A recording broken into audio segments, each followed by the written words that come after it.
Olhando para muita da arte contemporânea, às vezes fico com a sensação de que a beleza foi posta de lado. Fica-se um bocado de pé atrás, não é? Sim, parece que a certa altura decidimos que o belo já não era o mais importante. E a pergunta é essa: por que é que parece que desistimos da beleza na arte? É uma pergunta que fica a pairar em muitas galerias. Uma pessoa está em frente a uma obra e pensa: ok, eu percebo a ideia, mas onde é que está aquela arte que me faz sentir alguma coisa, para além de me fazer pensar? Exatamente. E para explorar isso mesmo, temos um material de análise fascinante. Uma conversa muito rica entre o professor Edson Dzogby e uma inteligência artificial, que vai mesmo ao fundo da questão.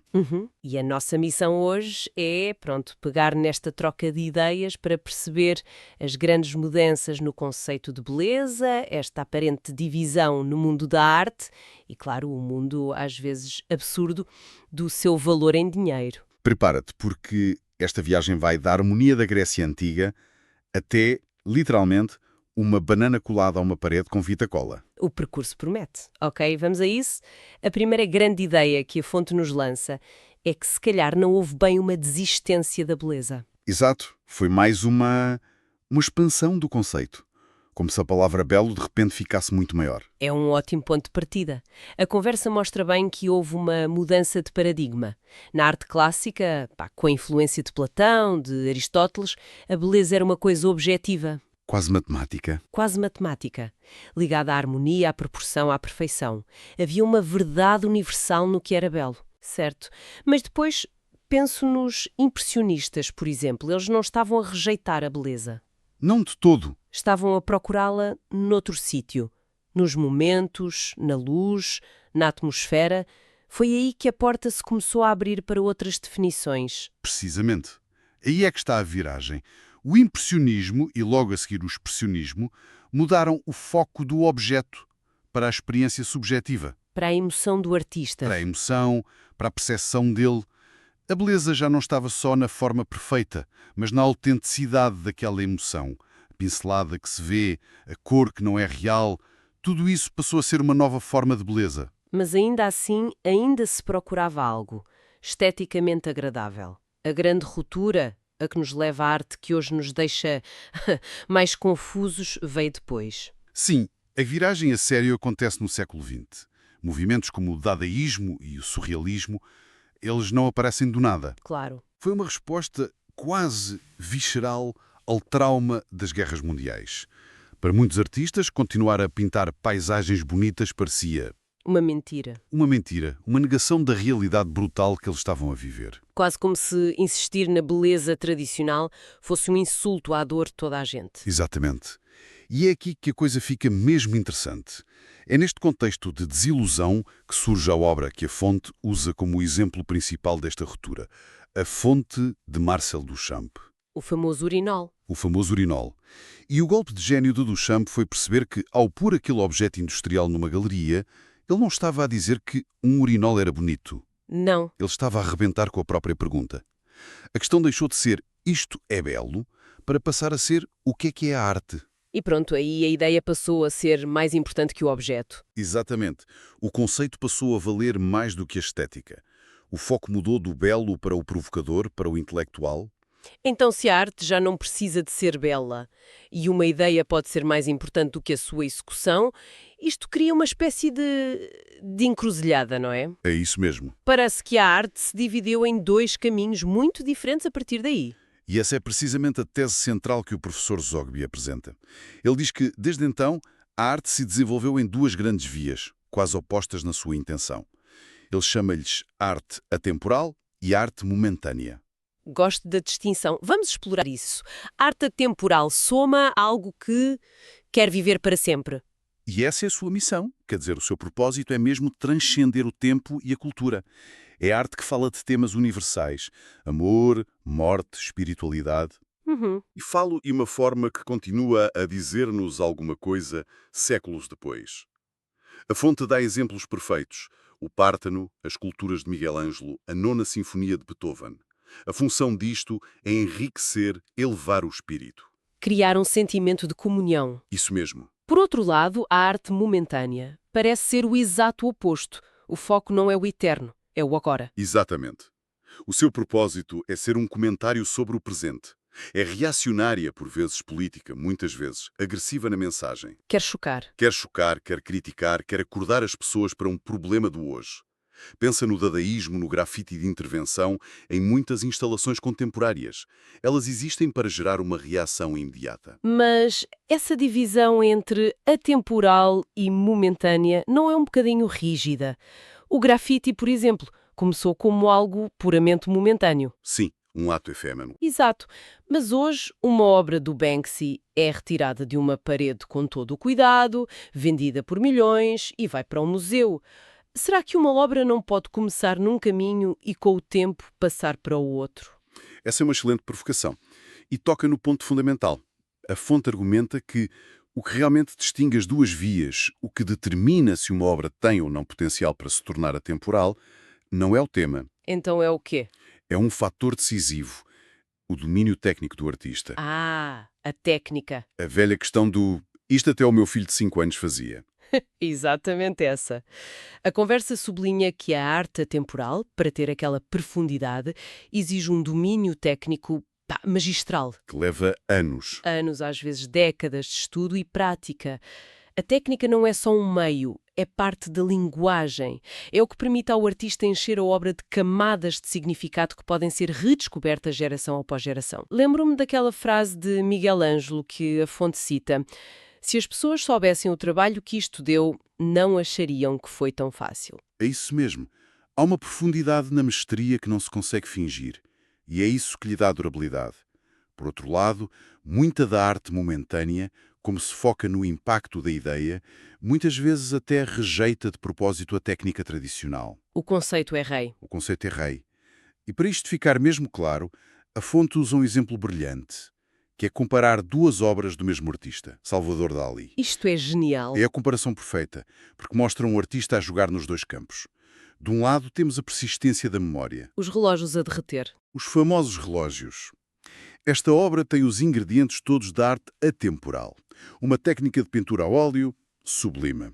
Uma mensagem universal e misteriosa sobre o tempo e a memória. E uma beleza estranha e inesquecível.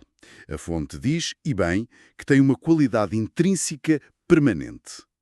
E do outro lado da mesma mente criativa temos o telefone lagosta. Isso. Uma ideia fantástica, surrealista, com piada. Uma provocação visual que nos faz sorrir. Mas, como a fonte aponta, e de forma certeira, a sua criação não exigiu quase nenhum esforço técnico. É juntar dois objetos que já existiam. É uma curiosidade efêmera, como eles dizem. Exato. A sua qualidade é descrita como perecível, como a de uma embalagem. Isso é brilhante, porque é verdade, eu nunca tinha pensado nisso assim. Uma obra faz-me pensar sobre a vida e o tempo, a outra faz-me sorrir por um segundo e eu sigo em frente. A fonte está a dizer que essa sensação de profundidade é o verdadeiro valor. É isso mesmo. Uma convida à contemplação, a outra esgota-se no momento. E a fonte conclui que, instintivamente, todos nós sentimos essa diferença brutal de valor intrínseco. Ok, mas se o valor intrínseco é tão diferente, como é que o mercado da arte reflete isso? Ou será que não reflete todo? E é aqui que a conversa se torna verdadeiramente selvagem. E muito controversa. A análise que a fonte faz mostra que estamos a falar de dois mercados que funcionam com lógicas completamente diferentes. Ok. No mercado da arte temporal, o valor monetário, mesmo sendo gigante, está de alguma forma ancorado em coisas tangíveis. A raridade, o legado histórico e, acima de tudo, a mestria técnica. O Salvator Mundi, de Leonardo da Vinci, que é mencionado, é visto como uma reserva de valor. Um pedaço de património. Um pedaço de património da humanidade. O preço reflete essa singularidade. E no mercado da arte momentânea, a lógica é outra. A lógica é do marketing. O valor é impulsionado pelo hype, pela notoriedade do artista, pela marca que ele construiu e, muito importante, pela especulação. Ou seja, o valor de mercado está completamente descolado do valor técnico? Muitas vezes sim. O Tubarão em Formol de Damien Hirst é o exemplo perfeito. O valor não está na complexidade de pôr um tubarão em formol. Está na marca Damien Hirst. Mas o que é que isso quer dizer na prática? Que o valor vem dele ser uma celebridade, de criar um espetáculo à volta da obra? Vem isso tudo. É um ecossistema que se alimenta a si próprio. E a fonte leva este argumento ao seu extremo mais absurdo e famoso. A banana colada a uma parede com fita cola. A Comedian. A Comedian, de Maurizio Cattelan, vendida por centenas de milhares de dólares. Certo. A banana. É impossível não falar da banana. Aqui a separação entre o objeto e o preço é total. O que é que se compra, sequer? A banana apodrece, compra-se a ideia. Compra-se o certificado de autenticidade e o direito de recriar a obra, com outra banana. E é aqui que a conversa na fonte se torna mais dura. A conclusão é que estas transações multimilionárias por obras com valor intrínseco nulo ou efêmero levantam questões muito sérias sobre o próprio dinheiro que está a ser usado. Estás a dizer que isto pode ser mais do que só excentricidade de milionários? A fonte sugere exatamente isso. Explica que o mercado de arte contemporânea, pela sua subjetividade, pela falta de transparência e pela facilidade com que os preços podem ser inflacionados, tornou-se um veículo ideal para especulação e práticas ilícitas. Como a lavagem de dinheiro. Por exemplo, é muito mais fácil justificar um movimento de 10 milhões de euros através de uma ideia artística do que através de bens com um valor de mercado claro e estabelecido. O que nos deixa a pensar, será este o fim da linha? Este é o futuro da arte? Um espetáculo para ultra-ricos, focado em especulação e conceitos que ninguém percebe? Felizmente, a visão da fonte é mais otimista e cíclica.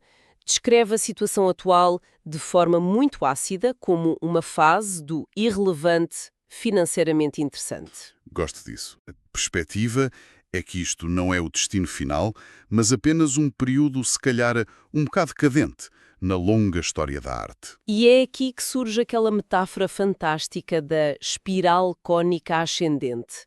Gosto muito dessa imagem. É uma imagem poderosa, porque rejeita a ideia de que a história anda em círculos. Sugere que nós revisitamos temas do passado. Sim. O conflito entre conceito e forma, por exemplo, mas fazemos-lo sempre num patamar diferente, com o conhecimento que acumulamos. A espiral sobe. A tese é que o esgotamento deste sistema, o cansaço do espetáculo pelo espetáculo, vai levar, naturalmente, a uma nova fase. Uma fase que, talvez, sinta a necessidade de resgatar valores que foram postos de lado, como a técnica, a profundidade e, quem sabe, a própria beleza. Exatamente.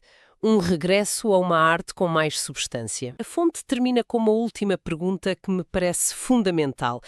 Podemos acelerar esta mudança? Podemos fazer alguma coisa para apressar o fim desta fase financeiramente interessante? E a resposta que a fonte dá é ao mesmo tempo humilde e profunda.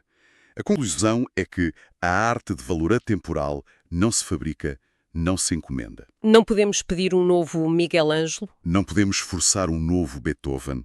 A mudança real não virá de uma revolução barulhenta, mas de um trabalho de longo prazo, paciente. A melhor contribuição, segundo a fonte, é educar pelo exemplo. Ou seja, continuar a criar, a partilhar, a expor as pessoas a obras com profundidade, cultivar o olhar e a sensibilidade para a técnica e para o belo. É um trabalho de formiga. É um trabalho de formiga, mas é o único que constrói algo que dura. Fazendo um balanço desta nossa conversa, começámos com a sensação de que a beleza tinha sido abandonada e percebemos que, se calhar, o conceito se partiu em 1000 novas definições. Vimos como isso criou dois caminhos para a arte. Um que procura a eternidade e outro que vive no instante. Entendemos que a mestria técnica parece ser a bússola que os separa. Exato. E finalmente navegamos pelas águas turvas de um mercado onde o valor parece divorciado da obra. Mas terminamos com a esperança de que a espiral da história continue a subir. O que nos deixa com um pensamento final, inspirado na conclusão da fonte. A conversa acaba com uma imagem muito forte. É melhor passar o tempo a ver os relógios de Dalí a derreter, que são um símbolo de arte profunda e intemporal, do que ficar à espera de um telefonema de uma lagosta, que representa o absurdo e o efêmero. Certo. E a questão que fica a pairar é esta. Em que outras áreas da nossa cultura estamos a ver este mesmo conflito entre os relógios a derreter e os telemóveis lagosta? Onde mais é que vemos o valor intrínseco e o trabalho profundo a serem ofuscados pelo espetáculo do momento, pelo marketing e pela especulação?